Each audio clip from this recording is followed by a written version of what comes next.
মৃতদেহকে এরকম চিড়ে চিড়ে পর রক্তগুলোকে খাচ্ছে। আমার পিঠে আঁচড়ের দাগ, আমাকে ডাকছে, আয় আমার কাছে আয়। জানলাটার বাইরে থেকে কেউ যেন একটা দেখছে আমাদের। Hello guys, welcome back to my channel. আমি হচ্ছে তোমাদের ফেভারিট পল্লবী অ্যান্ড তোমরা দেখছো এখন পল্লবী। তো গাইস, আমি যতই চেষ্টা করছি আমার আর আগের মতো জল খাওয়ার হচ্ছে না। আমি বুঝতে পারছি না কেন আমি এত ট্রাই করছি তাও।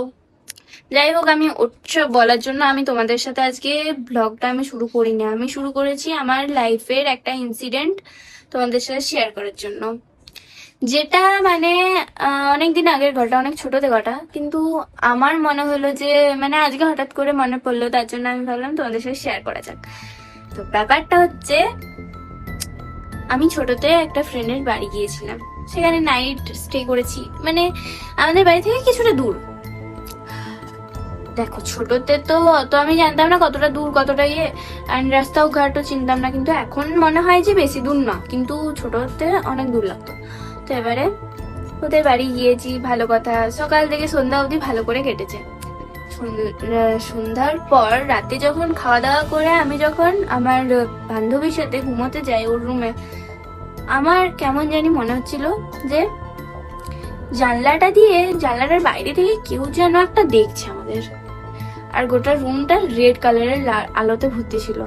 আর আমার কনস্ট্যান্টলি মনে হচ্ছিল যে জানলার বাইরে থেকে কেউ আমাদেরকে দেখছে। আমার খুব ভয় লাগছিল। সেরকম বিকেলবেলায় যখন ওদের ছাদে যাই, ছাদটাতে পুরো মানে কি বলবো, ওদের বাড়িটা কিরকম টাইপের যেন, পুরো একদম ভুতুরা, মানে ভুতুরা একটা ভাব দেবে, যে মানে পুরোনো দিনে যেরকম বাড়িগুলো হয় না, ওরকম ভাব দেবে। আর চারদিকে জঙ্গল গাছ সবকিছুতে ভর্তি, ওরকম একটা ভাব দেবে। তো সেরকম জায়গায় আমি একটা গোটা রাত থেকেছি। এবারে আমার ঘুম তো কোনো মতেই আসেনি, মানে আসেইনি বলতে গেলে। তো এবারে কি হয়েছে না, ওই দিনটা গেল, সকালবেলায় উঠলাম, দিয়ে তারপর আমি আর আমার বান্ধবী তারপর স্কুলের জন্য চলে আসি, তারপর স্কুল থেকে বাড়ি চলে আসি। এবার হচ্ছে মেন ঘটনা, আমার যখন মানে আমি বাড়ি চলে এসেছি, তারপর থেকে প্রত্যেকদিন রাতে আমি ওরকমই একটা স্বপ্ন দেখছি, যে কেউ জানলার দিক থেকে তাকাচ্ছে, কেউ আমাকে ডাকছে, আয় আমার কাছে আয়, এরকম ভাবে কেউ ডাকছে। আমি তারপর থেকে ওরকম স্বপ্ন দেখতে শুরু করি। দিয়ে একদিন হঠাৎ করে আমার প্রচন্ড শরীর খারাপ হয়ে যায়। তারপর দেখছি আমার পিঠে আঁচড়ের দাগ। এটা কিন্তু সত্যি ঘটনা, হ্যাঁ, এবং আঁচড়ের দাগ। তারপর তো আমার হয়ে গেছে, মাকে দেখিয়েছি, মা বলছে এটা কি রে, এসব কি? তো তার মানে ওদের বাড়িতে কিছু কি দেখেছিস তুই? মানে ওদের বাড়িতে ডাইরেক্ট জিজ্ঞেস করেনি, বললো এটা কি, কবে, তুই কি কিছু অ্যাবনর্মাল কিছু হচ্ছে তোর সাথে? আমি বলছি যে হ্যাঁ আমার সাথে, আমি প্রত্যেকদিন রাতে এই ঘটনা আমি দেখছি, এরকম স্বপ্ন দেখছি। বলছে তার মানে তো কিছু একটা বড় মতন প্রবলেম। দিয়ে তারপর ঝাড়াতে নিয়ে যায় আমাকে। ঝাড়াতে নিয়ে যাই, তখন সেই লোকটা আমাকে বলে যে তুমি কিছুদিন আগে তোমার বান্ধবীর বাড়িতে ছিলে না?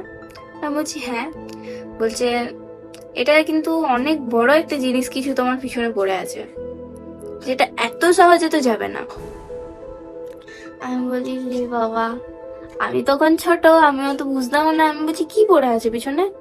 তখন মা বলছে চুপ চুপ, আমাকে কথাটা বলতে দে।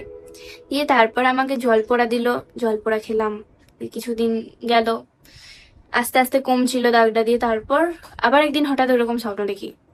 সেই স্বপ্নটাতে দেখছি যে একজন বসে পর একটা মৃতদেহকে এরকম চিড়ে চিড়ে পর রক্তগুলোকে খাচ্ছে। আমি তো ঘুম থেকে উঠে মাকে বলি, দিয়ে মা আমাকে আবার ওই জায়গায় নিয়ে যায়। দিয়ে তারপর ওইখানে পুজো টুজো দেওয়া হয়। বলছে যে এটা অনেক বড় কিছু ধরেছে, অনেক বড় কিছু পিছনে পড়ে আছে, এটা কিন্তু ঠিক হবে না। তার কিছুদিনের মধ্যেই ছিল কালী পুজো। দিয়ে কালী পুজোর দিন, মানে কালী পুজো তো আমরা বাঁকুড়া শ্মশান, তো সবাই জানো যে অত বেশি ভয়ঙ্কর নয়। পলাশতলাটা আগে ছিল, এখনো আর অতটা নেই, কিন্তু লোকাতলাটা আগে থেকেই ছিল না। তো এবারে যাই ওখানে, ওখানে যে একটা সাধু বাবা নিজে থেকে আমাকে ডাকে, ডেকে এবার বলে যে মা রে, তুই অনেক মনে হচ্ছে তোর পিছনে কিছু পড়ে আছে, তুই কি কি দেখেছিস সত্যি করে বল না। দিয়ে আমি সবটা বললাম। দিয়ে বলছে যে ওটা ওদের বাড়ির কাছাকাছি হয়তো কেউ কিছু একটা করেছিল, তো তার আত্মাটা নাকি ভাটাক ভাটাক ছিল, মানে ঘুরে বেড়াচ্ছিল। সে আমাকে দেখতে পায় এবং মানে কি বলবো, মানে ওটা কি বলবো, সে আমাকে দেখতে পায়, দেখে পর কিছু একটা কারণে আমার পিছনে পড়ে যায়। তারপর থেকে আমার সাথে ওরকম ঘটনাগুলো হয়।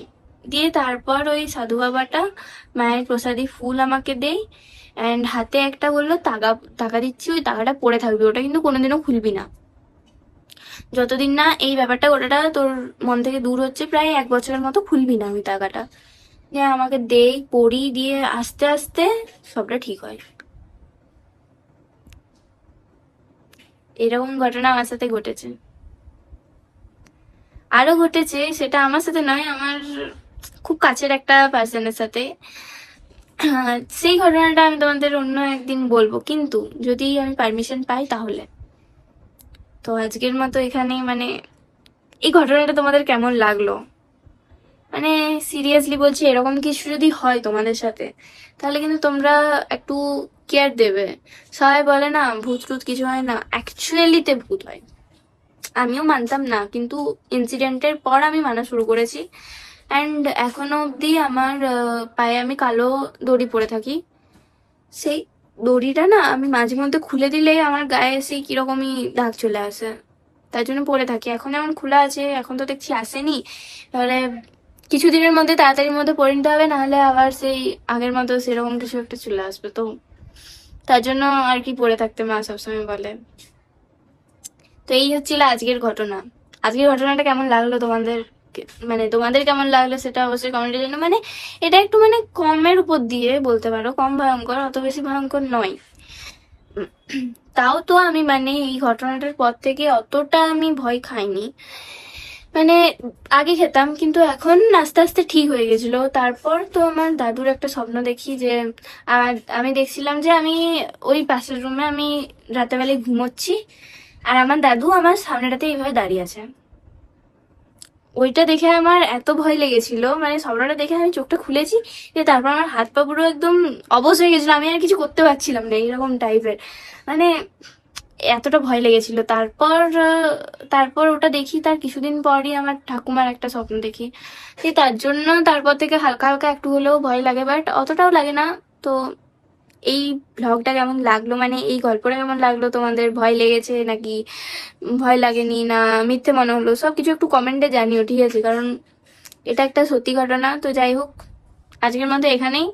ভালো লাগলে একটা লাইক শেয়ার কমেন্ট অবশ্যই করে দিও। অ্যান্ড আরো এরকম ভূতের ঘটনা জানতে হলে আমাকে সাবস্ক্রাইবটা করো, অ্যান্ড কমেন্টে আবার জানিও যে আরো এরকম ভূতের ঘটনা জানতে চাও। অ্যান্ড ওই ঘটনাটা যেটা বললাম যে আমার একটা খুব ক্লোজ পার্সনের সাথে হয়েছে, ওটা যদি জানতে চাও তাহলে অবশ্যই কমেন্টে জানিও। যদি বেশি কমেন্ট আসে যে জানতে চাও, তাহলে আমি পারমিশন নেওয়ার ট্রাই করবো, ঠিক আছে? আজকের মতো টাটা, সাবস্ক্রাইবটা করে দিয়েছো এরকম ব্লগের জন্য। বাই।